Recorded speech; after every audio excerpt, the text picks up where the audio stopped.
आज इस वीडियो में हम आपको बेहद सरल तरीके से सिख धर्म के बारे में बताने जा रहे हैं कि सिख धर्म क्या है, इस धर्म में कितने गुरु हैं, उनके क्या नाम हैं और उनके परिवार में कौन कौन है। साथ ही हम ये भी बताएंगे कि 10 गुरुओं के आपस में क्या रिश्ते थे। इसके साथ ही सिख गुरुओं के समय में होने वाले महान सिख सेवकों और योद्धाओं के बारे में भी हम आपको बताएंगे। जिन लोगों को सिख धर्म के बारे में कुछ भी नहीं पता या बहुत कम जानकारी रखते हैं, ये वीडियो देखकर उनको सिख धर्म की सारी जानकारी हो जाएगी। तो चलिए जानते हैं कि सिख धर्म क्या है।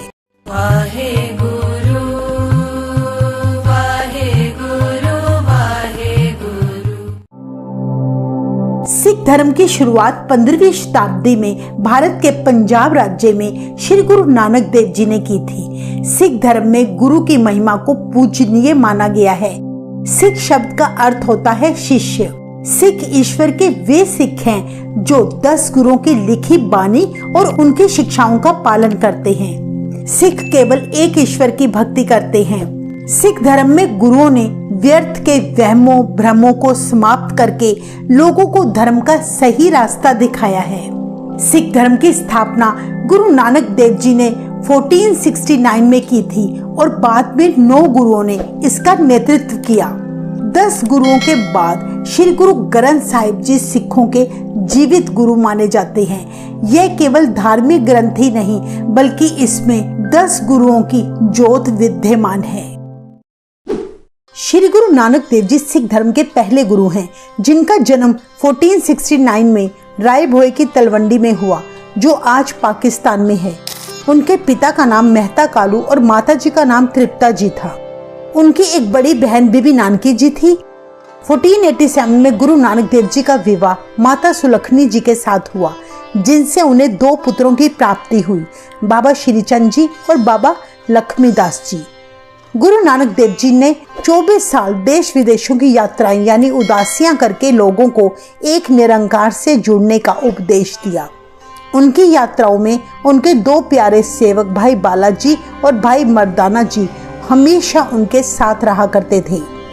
गुरु नानक देव जी के समय के दौरान उनकी मुलाकात बाबा बुड्ढा जी से हुई, जो आगे चलकर गुरु जी के बहुत प्यारे सेवक बने और जिन्होंने सिखों के पहले 6 गुरुओं की गुरुगद्दी की सेवा निभाई।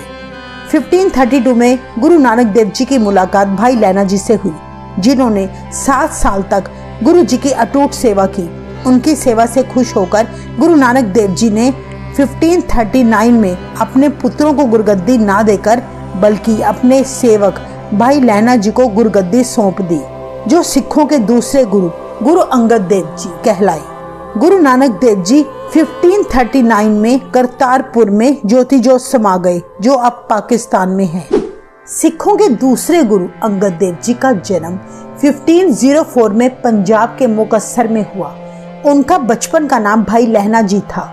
उनके पिता का नाम फेरूमल और माता का नाम सबराई देवी था। वे अपने माता पिता की इकलौती संतान थे। 1520 में गुरु अंगद देव जी का विवाह माता खीवी जी के साथ हुआ, जिनसे उन्हें 4 बच्चों की प्राप्ति हुई। 2 पुत्र बाबा दासू जी और बाबा दातू जी थे। 2 पुत्रियां बीबी अमरो जी और बीबी अनोखी जी थे। 1539 में गुरु अंगद देव जी को गुरु नानक देव जी से गुरुगद्दी प्राप्त हुई। तब उनकी उम्र करीब 35 साल थी। आगे चलकर गुरु अंगद देव जी ने अपने सेवक श्री अमरदास जी को गुरुगद्दी सौंप दी, जो उम्र में गुरु अंगद देव जी से 25 साल बड़े थे। 1552 में ज्योति ज्योत समाने से पहले गुरु अंगद देव जी ने गुरु अमरदास जी को सिखों का तीसरा गुरु बना दिया और पंजाब के शहर खडूर साहिब में ज्योति ज्योत समा गए। सिखों के तीसरे गुरु अमरदास जी का जन्म 1479 में गांव बसर के अमृतसर में पिता तेजभान भल्ला और माता सुलखनी जी के घर हुआ। 1503 में उनका विवाह मनसा देवी जी के साथ हुआ, जिनसे उन्हें 2 पुत्र बाबा मोहन जी व बाबा मोहरी जी तथा 2 पुत्रियां बीबी दानी जी और बीबी भानी जी प्राप्त हुए। गुरु अमरदास जी का एक बहुत प्यारा सेवक था भाई जेठा, जो गुरु अमरदास जी की सेवा पूरी निष्ठा के साथ किया करते थे। गुरु जी ने अपनी पुत्री बीबी भानी जी का विवाह अपने सेवक भाई जेठा जी से कर दिया। 1552 में 73 साल की उम्र में गुरु अमरदास जी सिखों के तीसरे गुरु बने और 1574 में गुरु अमरदास जी ने अपने दामाद भाई जेठा जी को चौथा गुरु बनाया और उन्हें नाम दिया गुरु रामदास। गुरु अमरदास जी ने 1574 में गोइंदवाल की धरती में अपना शरीर त्याग दिया। चौथे गुरु श्री गुरु रामदास जी का जन्म 1534 में चूना मंडी लाहौर पाकिस्तान में हुआ। उनके बचपन का नाम भाई जेठा था। अपनी माता अनूप देवी जी और पिता हरिदास जी के वे इकलौते पुत्र थे। उनका विवाह 1553 में तीसरे गुरु अमरदास जी की पुत्री बीबी भानी जी के साथ हुआ था, जिनसे उन्हें 3 पुत्र प्राप्त हुए, बाबा पृथ्वीचंद जी, बाबा महादेव जी और गुरु अर्जन देव जी। गुरु रामदास जी ने 7 साल गुरुगद्दी की सेवा निभाई।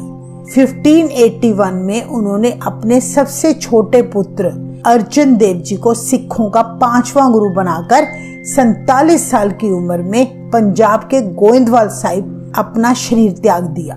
सिखों के 5वें गुरु अर्जन देव जी का जन्म 1563 में पंजाब के गोइंदवाल साहिब में हुआ था। उनके पिता चौथे गुरु रामदास जी और माता बीबी भानी जी थे। तीसरे गुरु अमरदास जी गुरु अर्जन देव जी के रिश्ते में नाना थे। गुरु अर्जन देव जी का विवाह माता गंगा जी के साथ हुआ, जिनसे उन्हें इकलौते पुत्र हरगोबिंद साहिब की प्राप्ति हुई। उनके प्रिय सेवक थे भाई गुरदास जी, जिनसे गुरु अर्जन देव जी ने आदि ग्रंथ लिखवाया था। गुरु जी के एक मुस्लिम सेवक थे साईं मियां मीर, जिन्होंने श्री हरमंदिर साहिब की नींव रखी थी। बाबा बुड्ढा जी के वर से बालक हरगोबिंद साहिब जी का जन्म हुआ था। गुरु अर्जन देव जी ने 25 साल गुरुगद्दी पर विराजमान होकर सिक्खी का प्रचार किया। 43 साल की उम्र में 1606 में जहांगीर के फरमान पर गुरु अर्जन देव जी को तख्ती तवी पर बिठाकर शहीद किया गया था। शहीदी से पहले गुरु अर्जन देव जी ने अपने पुत्र हरगोबिंद साहिब जी को सिखों का 6ठा गुरु बनाया। सिखों के 6ठे गुरु श्री गुरु हरगोबिंद साहिब जी का जन्म 1595 में गांव वडाली अमृतसर में हुआ था। वे 5वें गुरु अर्जन देव जी और माता गंगा जी के इकलौते पुत्र थे। 1606 में 11 साल की उम्र में वे सिखों के 6ठे गुरु बने। गुरु जी के 3 विवाह हुए थे। उनकी 3 पत्नियां थी, माता दामोदरी जी, माता नानकी जी और माता मरवाही जी। माता दामोदरी जी से बाबा गुरदत्ता जी और बीबी वीरो जी हुए। माता नानकी जी से अनी राय जी, अटल राय जी और गुरु तेग बहादुर जी हुए। माता मरवाही जी से सूरजमल हुए। इस तरह गुरु हरगोबिंद साहिब जी के कुल 5 पुत्र और 1 पुत्री थी। गुरु हरगोबिंद साहिब जी ने 38 साल गुरुगद्दी संभाली। गुरु हरगोबिंद साहिब जी ने अपने बड़े पुत्र बाबा गुरदत्ता जी की मृत्यु के बाद उनके पुत्र यानी अपने पोते हर राय जी को सिखों का 7वां गुरु बनाया। कीरतपुर में 1644 में गुरु हरगोबिंद साहिब जी ने अपने आखिरी श्वास लिए। सिखों के 7वें गुरु श्री गुरु हर राय जी का जन्म 1630 में कीरतपुर में बाबा गुरदत्ता जी और माता निहाल कौर जी के घर हुआ। इनके बड़े भाई बाबा धीरमल जी थे। गुरु जी का विवाह माता सुलखनी जी के साथ हुआ था, जिनसे उन्हें 2 पुत्र बाबा रामराय जी और गुरु हरकृष्ण जी की प्राप्ति हुई। औरंगजेब को खुश करने के लिए गुरु हर राय जी के बड़े पुत्र बाबा रामराय जी ने गुरु नानक देव जी की बानी का गलत उच्चारण किया था, जिसके बाद गुरु पिता हर राय जी ने अपने बेटे को बेदखल कर दिया और अपने छोटे बेटे श्री गुरु हरकृष्ण साहिब जी को सिखों का 8वां गुरु बनाया। गुरु हर राय जी ने 17 साल सिख धर्म की बागडोर संभाली और 1661 में कीरतपुर साहिब में ज्योति जोत समा गए। सिखों के 8वें गुरु श्री गुरु हरकृष्ण साहिब जी का जन्म 1656 में कीरतपुर साहिब में पिता हर राय जी और माता सुलखनी जी के घर में हुआ।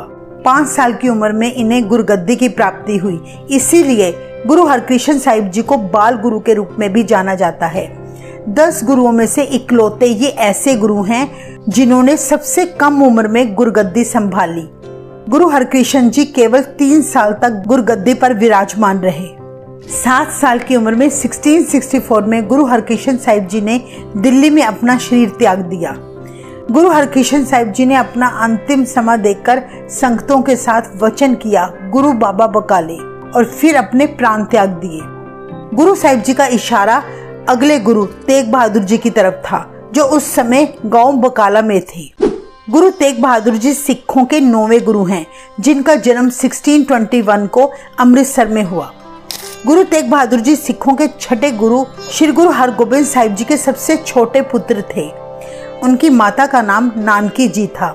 गुरु तेग बहादुर जी को अपने पोते यानी 8वें गुरु हरकृष्ण साहिब जी से गुरुगद्दी की प्राप्ति हुई थी, जो उनके रिश्ते में पोते लगते थे, यानी पोते से दादा को गद्दी मिली थी। गुरु तेग बहादुर जी के 4 भाई थे, बाबा गुरुदत्ता जी, बाबा अनिराय जी, बाबा अटल राय जी, बाबा सूरजमल जी और एक बहन वीरो जी थे। गुरु तेग बहादुर जी का विवाह माता गुजरी जी से हुआ। विवाह के लंबे समय के बाद उनके घर 1666 में श्री गुरु गोबिंद सिंह जी ने जन्म लिया, जो आगे चलकर सिखों के 10वें गुरु गुरु गोबिंद सिंह जी कहलाए। गुरु तेग बहादुर जी ने 20 साल भोरे में रहकर प्रभु भक्ति की, जिसके बाद उनका एक सेवक था भाई मक्खन शाह लुबाना, जिन्होंने 9वें गुरु तेग बहादुर जी को सारी दुनिया में प्रकट किया था। 1664 में गुरु तेग बहादुर जी सिखों के 9वें गुरु बने। 1675 में गुरु तेग बहादुर जी के द्वारा इस्लाम धर्म ना स्वीकार करने पर मुगल सम्राट औरंगजेब के आदेश पर चांदनी चौक में गुरु जी को शहीद किया गया। गुरु तेग बहादुर जी की शहीदी से पहले गुरु जी के ही 3 सिख भाई मतीदास जी, भाई सतीदास जी और भाई दयाला जी को औरंगजेब ने क्रूर यातनाएं देकर गुरु जी की आंखों के सामने शहीद किया था।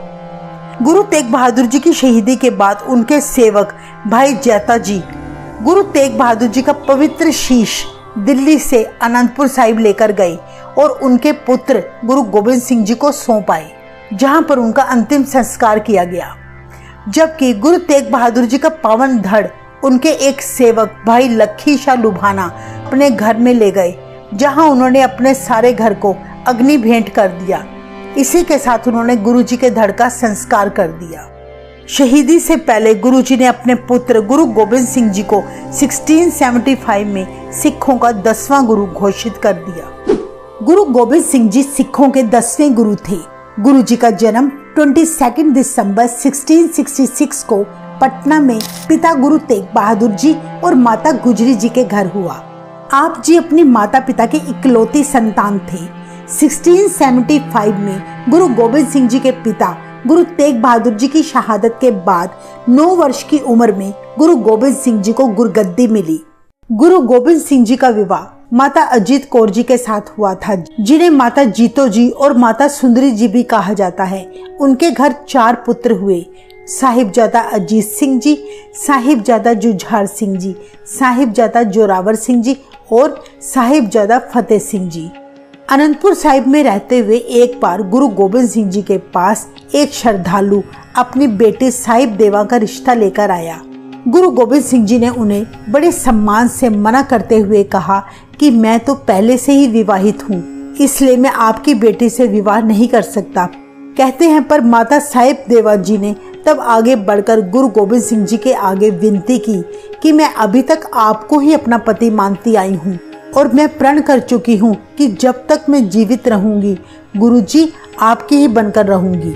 गुरु गोबिंद सिंह जी ने तब माता साहिब देवा जी की श्रद्धा और प्रेम देखकर उन्हें अपने अनंतपुर साहिब के महल में रहने की इजाजत दे दी, पर गुरु जी ने उनके साथ विवाह नहीं कराया और ना ही कोई उनके साथ संबंध बनाया।